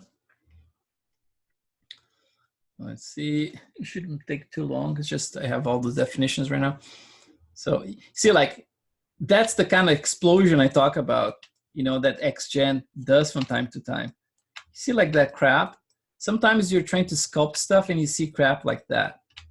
And then sure enough, I mean, like if this is just the peach fuzz, for example, if I go to peach fuzz right here, right? If I just maximize and I click the base, like I said, if I just go to rebuild in here, see it fixed in there. So now the other one should be the goatee, right? So I have the goatee base, just do the same thing. It's fixed.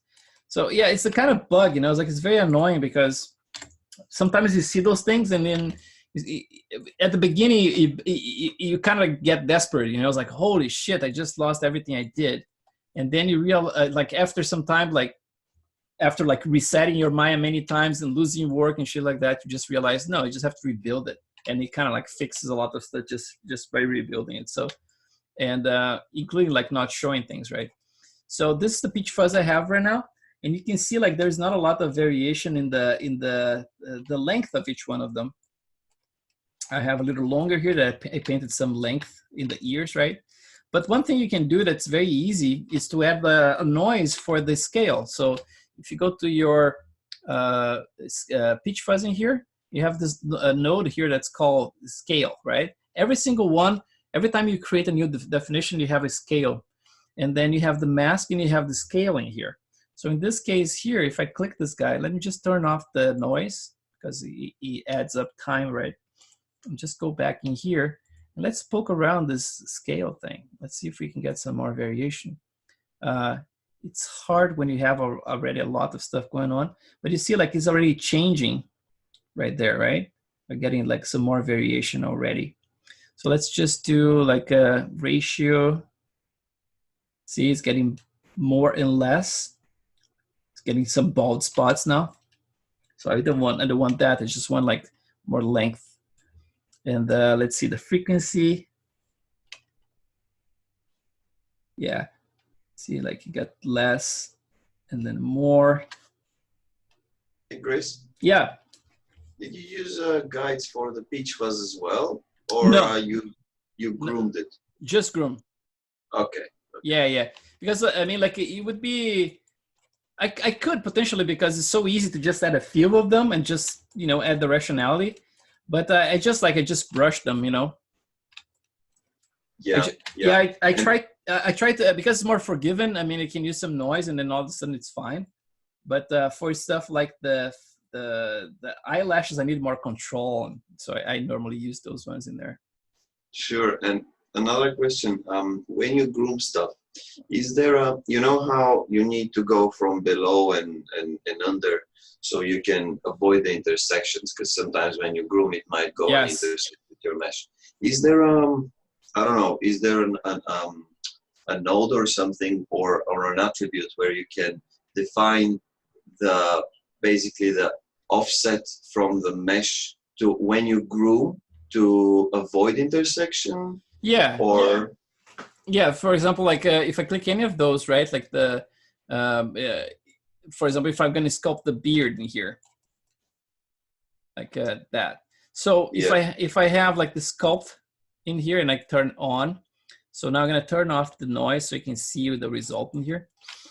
So if I go to the sculpting here and you just grab like, let's say like this one, so the comb brush.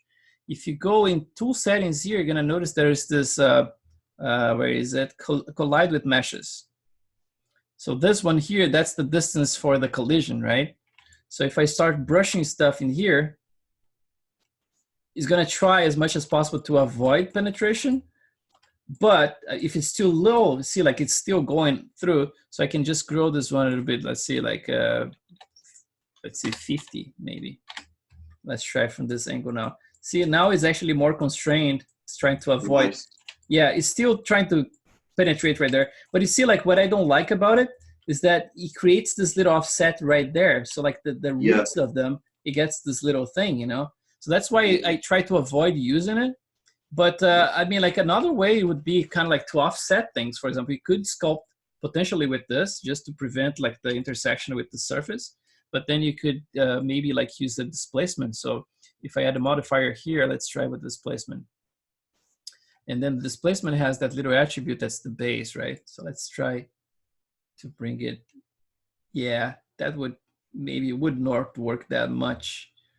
It could eat a little bit, but yeah, maybe it's not going to be that good. Let's see the offset if it does anything better. So let's go negative minus 0.1. It's too much. Yeah, something like that. Let's try.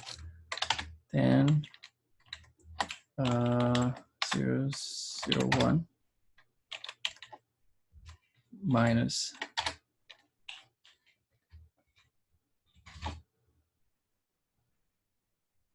Oh, too much. That's crazy.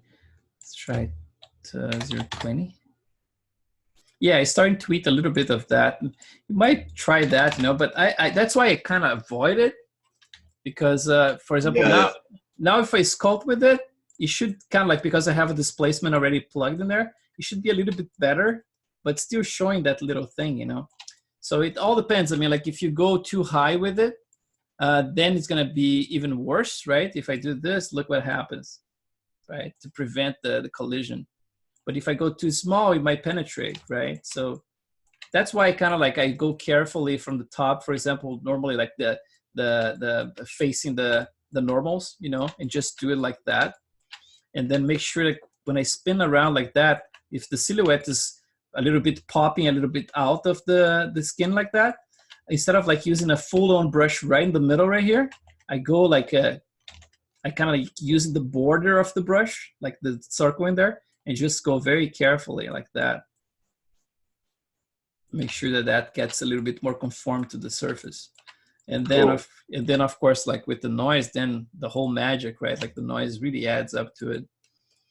But yeah, I don't like that effect, man. It's like it's there, but I know they could do better. You know, it's like maybe have like a little file off control that you can actually blend, so it doesn't have that like 90-degree angle in there. Yeah, it looks better the way it's just. I think we should go carefully, and then when you add noise, it looks more natural. So you're kind of losing the whole thing, so it blends nicely. So yeah, okay, exactly. Cool, yeah, thanks. No problem, man. Yeah, for tonight, I think I'm gonna post those things, those tests. Let's see where it is. But first, I want to fix those things. I want to fix the eyebrows. So I'm gonna do like some more flyaways in here, just like get the feel of them and just pull them. And then the thickness as well. I'm gonna do some blending there. And I'm gonna post these ones just like so people can follow what's going on with the guy. His ears are completely different from my reference, by the way. So if I look at this, the ears I barely touched in relation to the original model. But if I look at the reference, this guy here, look at those ears, man. There's nothing to do with that. It almost like looks like this a little fracture, right? Like it's almost like a jiu-jitsu fighter here. But that one is almost like, of course, like my angle here, like for the face and everything, it's very loosely based. It's not like equal, right? It probably has to be a little lower. But I never mashed this one because I do everything kind of like eyeballing anyway. But I noticed a few things here. If you want to exercise some, you know, it's like looking at things. For example, like this structure here is very interesting because I didn't notice that before, just by looking at those very diffuse lighting settings. But here with this very strong light, I can actually get that I got this form kind of in there, and this one kind of in there. But there's a third one right here that I have to add right there. And then there's this nice vein here that's very strong as well that I have to add over there. and add some more speck to this area. But yeah, it's always interesting to just observe, you know, it's like what's going on. And of course, there's a facial expression in here. So for example, like his eyes are rotated and looking at us. So with that, I mean, like this whole corner in here, right, is being pulled towards us. So it's going to change the shape of the eyelids, right? And then you have this one a little lower in there, which this one is a little higher. So, you know, a lot of things like this one, maybe I can add as a variation, bring this one down, keep this one a little higher like I had for Dick Smith. But you see, like this shape here is very interesting. I'm going to have to add that one, incorporate to my model. I noticed that this guy here is actually quite sharp, and then it goes under. So that whole bottom areas have to be receded. So I can actually have this little cartilage popping out here. And then this curvature in here, I noticed that the mine is like, the peak is kind of like right here. And with his case, it's kind of like it goes like it's a much nicer curvature. So that, see, like especially right here, I have that peak right there. It should be a little bit more straight. But of course, the angle seems like it's a little bit more rotated, his head. So I'm gonna have to see if I either match a little bit better or if I just like try to, you know, incorporate whatever I'm seeing. I noticed a few things here. For example, like I have that little line in there, but I could go a little bit deeper. He adds to the expression. And then he has a lot more tan in his head in here. There's a lot more freckles and rust that I call rust, right? Like it looks rusty. So, and he was, I think he was pretty big in fake tanning as well. So he would tan. Like, and, but in this one here specifically, it doesn't seem like he's tan on his face, but definitely a little bit tan in there on the side. And also there is a contamination here. There's kind of like a green tone to it that I don't have in my picture. I'm actually using calibrated at 75 Kelvin, 7500 Kelvin. And in here, I don't know what's going on, but it seems like there is definitely a green tone going on in many different spots. So it might be something about the picture itself. So yeah, I mean, like it's a different mouth position, it's a different expression, it's a different age, different length for a beard, but there's a lot that can go with when it comes to the main structure of the face and then freckles and things like that I can use to this guy and try to actually improve it. And let's do this as a test since we are here.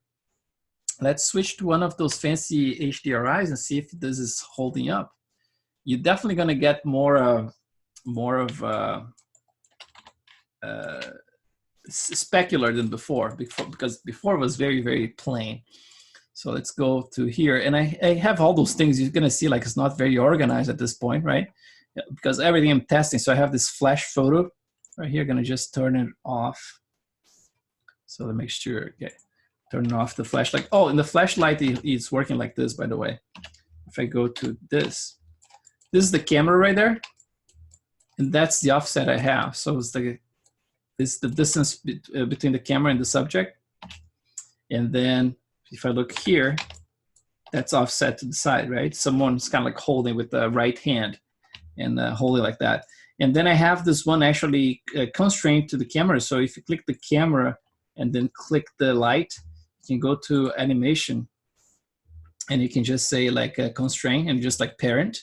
You just create a parent, right? So if you go under the node flash photo right now, you have this parent constraint right here, right? That's constrained to the perspective. And another thing that I did, this is a little advanced here. I don't know if you guys use Maya that much, but which is really cool. I used this back in the day, man, when I was doing my animation test. It's using set-driven keys in Maya, which is very powerful, actually. So I could approach this two ways, right? So I have the light in here, and this is an area light.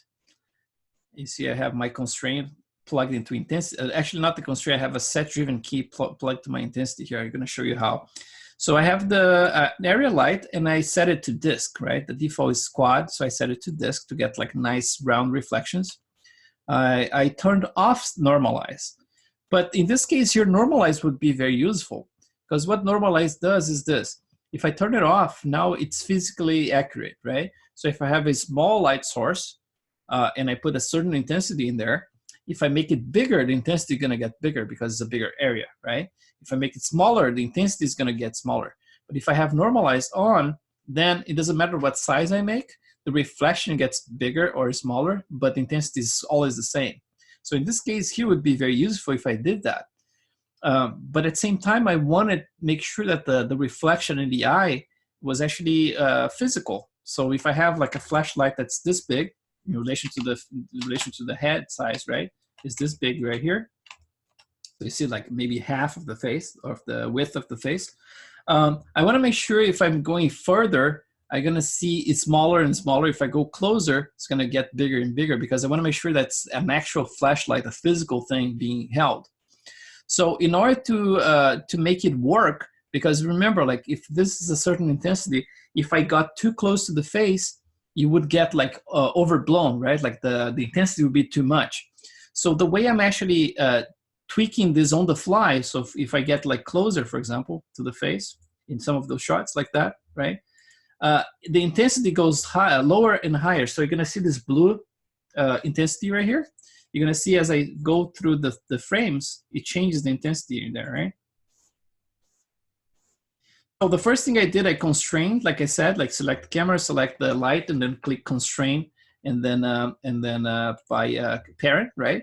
And the second thing I did was this. I clicked the light itself. I can just unconstrain here, so I can show you. Let's skip at 9. So I have 800 here. So I'm gonna click and I'm gonna break connection, right? So now it's the default before I did any of this. So I'm gonna go here and I'm gonna just click set driven key. Now I can add all kinds of crazy controls here. So the intensity is plugged, and I'm gonna click the camera itself, and I'm gonna just say load selected as driver. So the driver is the perspective camera, and the driven is the intensity, right? This channel. So now I can just select, for example, like if it's translation in Z, because I'm getting closer and further from the subject, I can just click this translate Z, and then intensity, and I can create a key in here, right? So if I key it, now when the camera is at this distance from the face, it's at 800 here, right? So let's say if I get really close to the face now, let's find one shot here that's pretty close. Let's see, that one is a close one. I have another one here. Let's see, that's even closer. This one, right? That's pretty close. So if I try to render that right now, it's gonna be overblown probably. So let's try to do a render here.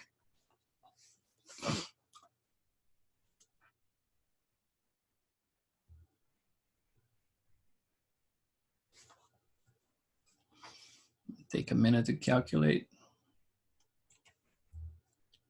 And it should be pretty strong at 800 intensity from that distance.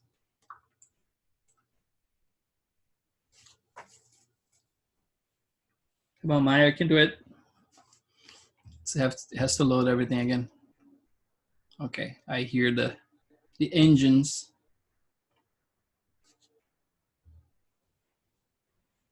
Yeah, the more maps you start adding to the scene, of course, every time you render, if you did some major tweaks, you're gonna have to reload everything. And obviously, I'm not using tiling textures, right? Like the TX is all off, so that's why it's loading all the EXRs and TIFFs right now. Let's see. Oh, Maya, it's taking longer than I expected. Okay, so it's coming now. Loading. Hey, Kris. Yeah. Oh, there you go. If you can, and if it is okay, will you be able to, give a touch on the clay render setup that you do? Do what? The clay render setup, the clay renders that you do. The clay? Yeah, the stuff with the clay render. Yeah, I can go through that. It's maybe like more towards the end of the class. Yeah. Because I want to make sure you get all this stuff right. Like we have only like three sessions left, and I want to make sure that all this stuff is kind of like, at least we have this recorded so you guys can go through it. But yeah, definitely I can go through that. So in this case here, you see like the intensity now is too strong, right? So let's say if I find the like a sweet spot here, let's see at 400, for example. Let's say if this is now a better match, right? Like, so now from this distance here, 400 works better for me. So I can go back in here and you see I have intensity and Z, right? They're gonna key it. So now it's keyed. So if I go back to 9, to frame 9, it should go back to the intensity of 800, right? Right there. And if I go back to that frame, let's see, like this one, is back to 400. And now everything in between, like the stuff like with the medium distance, should work fine too. So this one, I don't need to calibrate it again. This one, let's see, this is 582 for that, right? So we can find like a sweet spot, and then you can actually set-driven key like multiple channels at the same time. So for example, like the XYZ, I think you can do at the same time. But in this case here, is working kind of fine. So yeah, it's just a matter of like, I think for tonight, I'm gonna just do some tweaking in the ears and then get the eyebrows looking a little bit better. And then I'm gonna publish this on Facebook later, a couple of those like flash photographs. It's just kind of nice, right? Like it's kind of cool to see like almost like simulating like a crappy photography, because everything we do is trying to do nicer looking stuff. And then when you see like a crappy flash photography, it almost like looks like, okay, that looks more real than the fancy stuff I was doing. But like I said before, so this is the way I approach the setup for the flash. And then, so I'm gonna basically turn it off, and I'm just gonna show like one of those dome lights that I was using before. So let's try 3. Shift H. So 3. This one is that that original one I was using, which was, let's see, Instagram.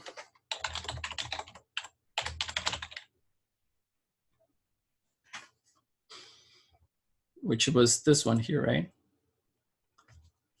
This is the same scene, but without the Instagram fanciness, right? But that's the same one. So let's try that one and see how it renders, because you can see the specular, it looks very nice.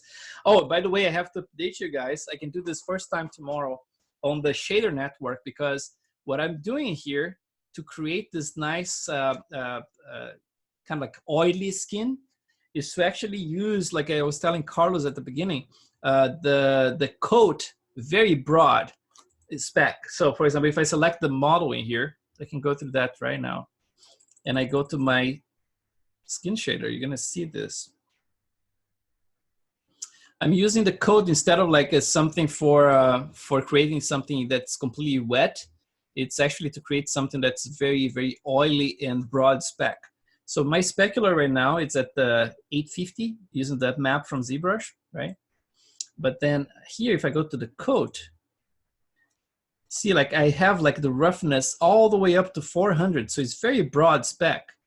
And the index of refraction at 1.55. And then for the weight, I'm actually using the same spec map to modulate everything. So it's in the same spots. Like if I go to ZBrush here, if I show you the spec, it's basically like both the spec and the coat use this very same map right here. That's the map I'm using. So it's basically like it's using the T-zone, right? I have to make it a little bit wider in here in the forehead because I want even more reflection in the forehead. But it's basically like, you know, there's the nose in there. I have maybe a little bit more in the chin, but although the chin is covered. But that's the same map I'm using for both the specular and the coat. And it's working very nicely. I mean, like you get basically like the coat becomes a secondary reflection. So you get the tight specs with the specular and the broad oily stuff with this coat. So that's the big difference. And also, since we are here, let me show you what I have plugged for the micro displacement or micro bump. Let me stop this one. Just like render just the top here. I want to see this forehead. Just want to see how that looks. And let me get this one. And I want to see here. So let's see the micro bump, what I have plugged. So instead of like using the micro bump that we painted in class, I'm using this node that's from Arnold. It's called AI Noise. right? If you go to your hypershade, you're gonna find it. Let's see, texture, see AI, this is cell noise. Oh, cell noise might be a cool one. I never tried, but I have this AI noise in here, right? So that's the one I'm using right now. And before I plugged blindly, what I did, I turned my model, I plugged another shader that was completely gray, and then I could see what was actually going on. So in that shader, I had just the bump height. So basically, like, remember how we plugged this? We have the bump height, which is basically the bump depth, that map we have from ZBrush. And then the bump value is this one, this AI noise, right?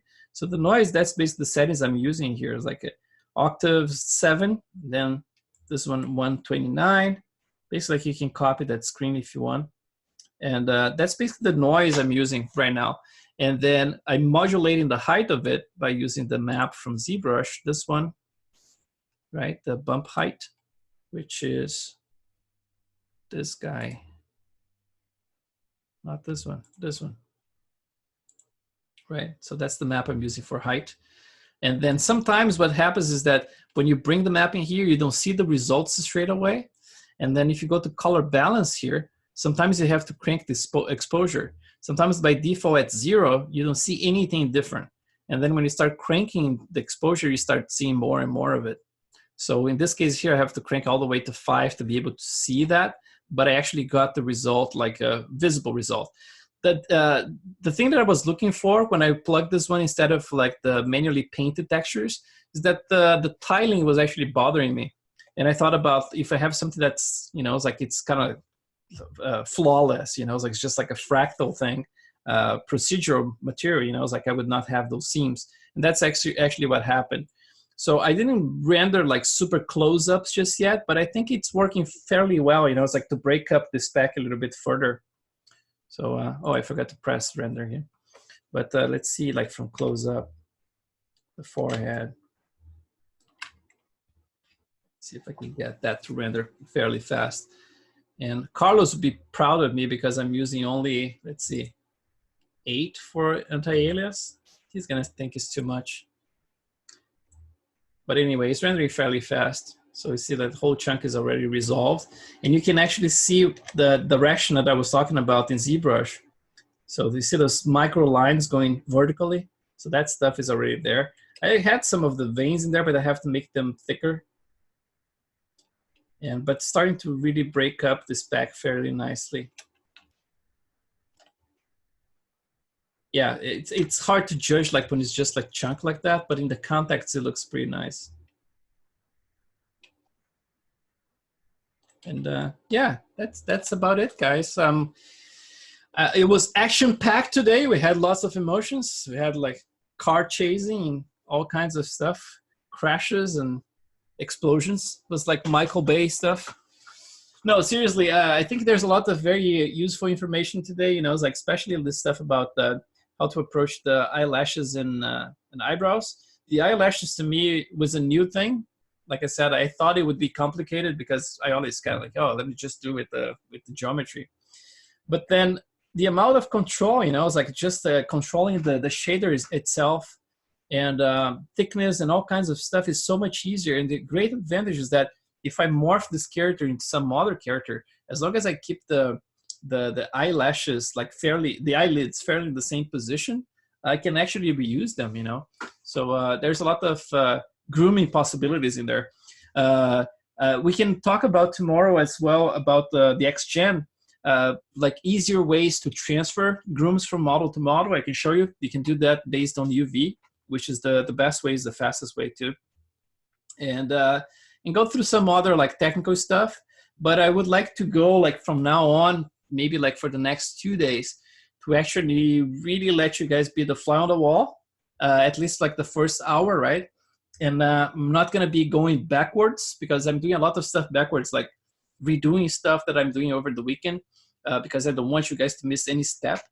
But I wanna go forward from now on. And so that means like I'm gonna sit my butt and I'm gonna be doing more paint and trying to match those references. And then you can really observe, you know, it's like how I'm approaching it and why I'm doing certain things and how I'm tweaking things to match the reference and things like that.